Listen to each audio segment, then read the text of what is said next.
Hello student, I am your geography teacher Vivek from California Public School. Students, today we discuss here your new chapter 10th, hydrosphere, tides and ocean currents. Okay? And in this chapter today we discuss just meaning of hydrosphere and what is the ocean and importance of oceans. Okay, so we start here. Hydrosphere in physical geography describe the collective mass of water found on, under and over the surface of a planet. Means hydro means क्या होता है, Greek word है. Hydro means होता है water. That means हमारे earth surface के upside downward side जितना भी हमारे जो वाटर बॉडीज है उसको नाम दिया है हाइड्रोस्फीयर को. हमारे अर्थ सरफेस पे या जो भी वाटर बॉडीज है, वाटर बॉडीज वाले पार्ट को हमने नाम दिया है हाइड्रोस्फीयर. हाइड्रो मीन्स होता है water.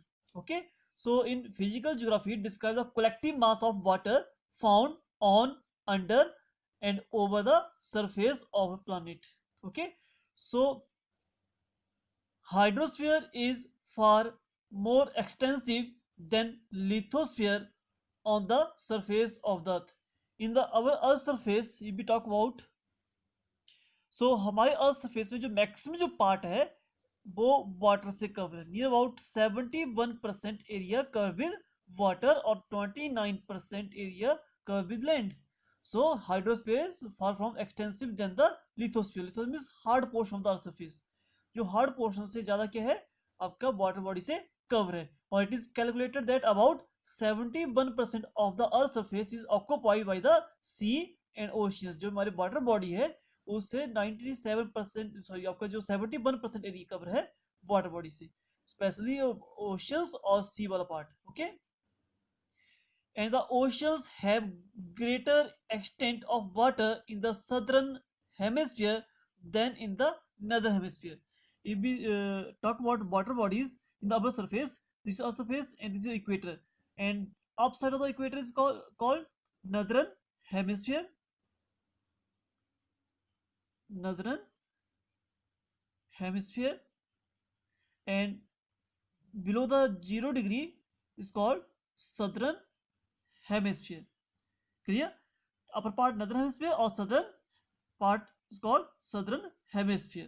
So here written, the oceans have greater extent of water in the southern hemisphere than in the northern hemisphere. कि मीन्स आपका जो वाटर बॉडी का जो मैक्सिमम जो पार्ट कवर है in the southern hemisphere, maximum area cover with water as compare to other part. So northern part में क्या हमारे लैंड मास ज्यादा है as compare to water bodies, और सदर्न हेमिस्फीयर में वाटर बॉडीज मच मोर है, cover area है as compare to other hemisphere से. तो मीन्स हमारे अर्थ सरफेस में जो सदर्न हेमिस्फीयर है वो लार्जली वाटर से कवर है as compare to northern hemisphere से. Okay, and an extension of saline water on the earth is called sea. जो सलाइन वाटर है, सॉल्टी वाटर है हमारे अर्थ सरफेस के ऊपर, उसको बोलना दिया सी. और large sea areas are called oceans. और सी से जो लार्ज एरिया वाटर से कवर उसको नाम दिया है ocean. And extensive of saline water, एक लार्ज सॉल्ट वाटर बॉडी जो है इसको नाम दिया है सी. और लार्ज सी एरियाज और बहुत सारे सी मिलके एक लार्ज एरिया जो वाटर बॉडी से कवर है उसको नाम दिया है ओशियन. सो ओशियन के बारे में डेफिनेशन सेपरेटली हम डिस्कस करेंगे आगे. So here a great success has been achieved in unravelling the mystery of sea and oceans. Means आज हमने एक ऐसी अनरेवलिंग मिस्ट्री, एक जो रहस्य था जिसका कोई जान नहीं सकता, वो अचीव कर लिया है related to sea and oceans, because divers have reached very deep area of the oceans with the help of scientific equipment. means हम लोग सी और ओशन के डीपेस्ट पॉइंट तक पहुंच गए विद द साइंटिफिक इक्विपमेंट के साथ. ओके, जो साइंटिफिक हमारे इक्विपमेंट है, जो हमारी टेक्नोलॉजी है, उसके थ्रू हम सी और ओशन के जो डीपेस्ट पॉइंट होते हैं नीचे, वहां तक पहुंच गए। और now these days the floor of oceans have been charted on the map. और इवन सपोज करो दिस हमारा सी है या ओशंस पार्ट है, ये बहुत डीप होते हैं। पहले एक मिस्ट्री होती थी, एक इस तरह का रहस्य था कि हम उनके नीचे क्या होगा, जो हमारा सी है उसका बॉटम जो होगा, नीचे जो फ्लोर होगा, वो किस तरह का दिखता होगा, कितने डीप होते होंगे। ये पहले क्या था कि मिस्ट्री बनी हुई थी, बट अनरेवलिंग मिस्ट्री मीन्स हुआ कि जिसको हम कभी जान नहीं सकते थे, ऐसा वो उसको हमने क्या किया, सक्सेसफुली अचीव कर लिया है। कि आज हम क्या हैं कि इस पॉइंट तक, आपका जो ओशियन जो डीपेस्ट पॉइंट है, जो नीचे फ्लोर है, वहां तक पहुंच गए हैं with the help of scientific equipment के साथ। और नाउ और days the floor of the oceans, जो ओशियन की नीचे फ्लोर है, जो सबसे डाउन पार्ट है, उसके मैप भी हमारे पास अवेलेबल हो गए हैं। ओके, हमारी टेक्नोलॉजी इतनी एडवांस हो चुकी है कि हमने जो सी फ्लोर होता है, जो ओशियंस फ्लोर होता है डाउनवर्ड साइड, सबसे लास्ट जो सरफेस होता है, उसके मैप भी हमने रेडी कर लिए। Okay, so this your topic discuss here.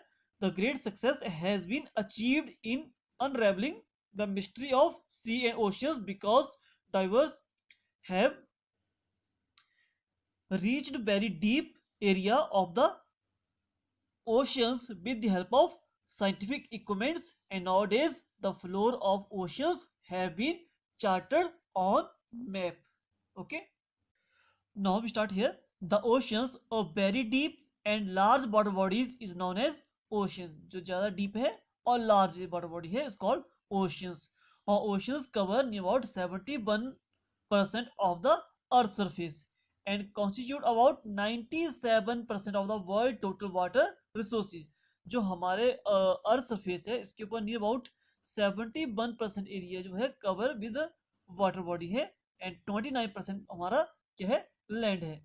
Clear? सो जो 71% है, if you talk about 100% water is there in our earth surface, out of that 97% जो वाटर है in the form of sea और ओशियंस। ओके, तुम्हारे जो oceans हैं और जो सी हैं, उनमें नियर अबाउट जो वाटर बॉडीज आपकी बनी वो 97% of the world total water resources हैं।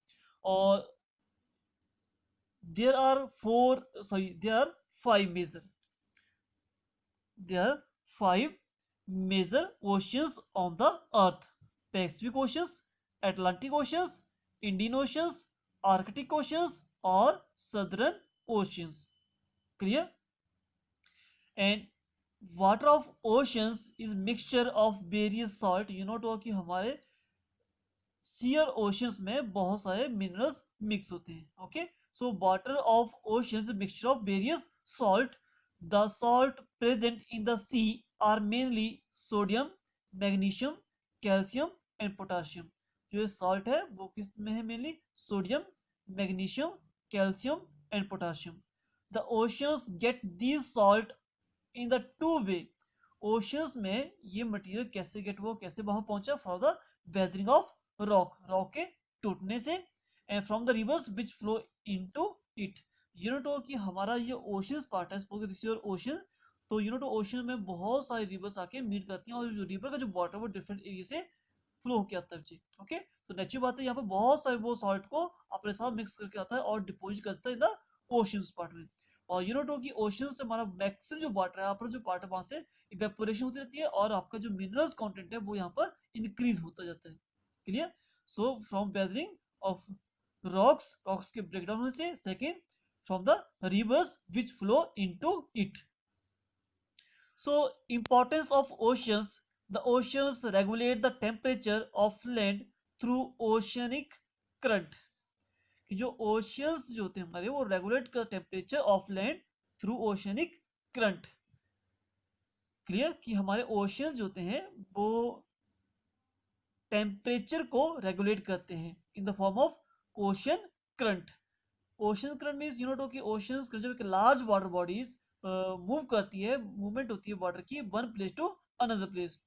और ये जो करंट्स होते हैं, there are two types of current, warm current और cold current. If warm current is going on, तो नेचुरल बात है जहां से वो क्रॉस करेगा उस एरिया को वार्म कर देगा। If cold current is going on, तो नेचुरल बात है वो जहाँ से ग्रो करेगा, फ्लो करेगा, ये मूवमेंट करेगा, उस एरिया को वो कोल्ड कर देगा। तो दैट मीन्स आपकी जो ओशियंस होते हैं वो टेम्परेचर को रेगुलेट करते हैं, चेंज करते रहते हैं regularly, okay, through the oceanic current.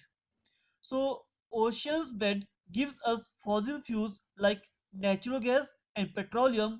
These can be mined by drilling well into sea beds. कि हमारे जो ओशियंस होते हैं और सी होते हैं उनके जो बेड होता है, बेड मीन्स लास्ट पॉइंट, नीचे वाला पॉइंट जो होता है सी या ओशियंस, जो नीचे वाला पॉइंट उसको बोलते हैं बेड पॉइंट। तो हम यहाँ से फॉसिल फ्यूल्स गेट करें, फॉसिल फ्यूल्स लाइक कोल, पेट्रोलियम और नेचुरल गैस। ओके, क्योंकि जब रिवर्स अपना वाटर फेल डाउन करती है इन द सी ओशियंस में, तो उसके साथ बहुत सारे डेड बॉडीज ऑफ एनिमल्स या आपके प्लांट्स उसमें डिपोज होते हैं, और ड्यू टू दैट वो एक आफ्टर लॉन्ग टर्म के बाद converted to the fossil fuels. तो हम क्या कहते हैं, ओशियंस की बेड से या सी की बेड से हम फॉसिल फ्यूल्स गेट करते हैं। Fossil fuels means natural gas, petroleum, ठीक है, और उसको हम गेट करने के लिए करना पड़ता है, ड्रिलिंग करनी पड़ती है, ड्रिलिंग वेल करनी पड़ती है, दैट्स व्हाई हम वहां से उसको बाहर निकाल सकते हैं, okay. And the oceans act as a medium of transportation, means oceans एक वे है ट्रांसपोर्टेशन का जो चीफुल वे है, और more than 60% of world trade carried through sea, कि 60% हमारा जो वर्ल्ड ट्रेड होता है वो बाई सी रूट होता है, ओके। और सबसे ये चीफुल भी है, और easily one place to other place हम मूव कर सकते हैं बाय द सी रूट। तुम्हारे सी और ओशियन से एक इंपॉर्टेंट रोल प्ले कर रहे हैं फॉर द ट्रैवलिंग के लिए, ट्रांसपोर्टेशन के लिए, और more than 60% of world trade carried by the through seas, okay. And oceans act as a dustbin for the throwing unwanted waste material of land. You know कि oceans water is not usable water, इसमें बहुत सारे minerals होते हैं, दस वजह इसका use नहीं होता, दस वजह को हम एज ए डस्टबिन भी यूज करते हैं, कि बहुत सारे वेस्ट मटेरियल को हम ओशियंस में जाके गिरा देते हैं जाके, ताकि हमारा जो लैंड है वो सेफ रहे। So the oceans act as a dustbin for throwing the unwanted waste material of the land.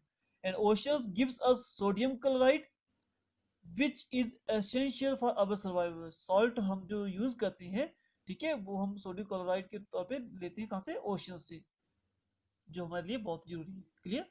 And here we discuss oceans and 5 type of major oceans on earth.